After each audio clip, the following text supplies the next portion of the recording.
alcohol and drug abuse, Ruto must be one term. Can you imagine? The Kenyan cabinet is the only cabinet in the world where drug barons sit in the cabinet. I was fighting drug abuse, and I would not have allowed him to appoint drug barons into the cabinet. He edged me out because he wanted to bring drug barons. 2 drug barons.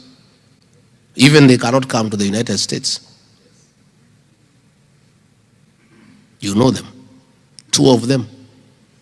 They sit in the cabinet, Kenyan cabinet, drug barons. This William Ruto has lost morality and ethics. A country that is suffering from drug abuse, and then you bring people who are documented and who are known to be the barons of drugs in Kenya, at the coast and in central Kenya, and they sit in cabinet. That is how rotten the government is. Our children are not safe. You know what you are undergoing here in matters of drug abuse. You know how painful it is to parents. You know how injurious it is to any society where there is drug abuse. And then you get people who are drug barons and they sit right in your cabinet. And then you tell us you have a government that can bring change to the people of Kenya. The documents, you say you have some proposals. My people are here.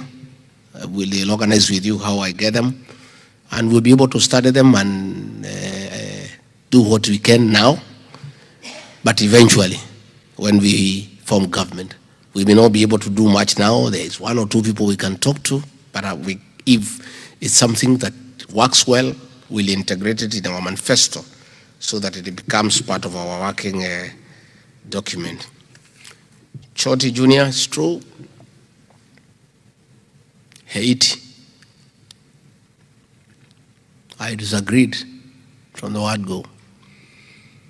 How do you send policemen to go and deal with criminal gangs when there are criminal gangs in Kenya you are not dealing with? And I think it was a scheme to send them to Haiti for benchmarking on how to introduce gangs in Kenya. I think you saw when Ruto was in Nairobi for 6 days, he was moving around with gangs. They were robbing people when his security is looking. They were getting into cars and stealing earrings from women.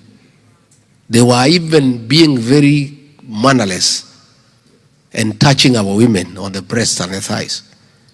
And they were with the president. Gangs for 6 days. You have seen what they are doing anytime Gen Zs are on the streets. The government hires gangs, supervises them to come and cause mayhem. What happened on Sabasaba Day? There were criminal gangs hired by government, supervised by police to burn and touch property. So I think the Haiti thing, they had gone there to learn on how to bring criminal gangs into Kenya. So that is something that is very sad. Our boys and girls are dying there. It's unnecessary. When there is insecurity in Kenya, we don't have policemen to send everywhere when we have challenges back at home.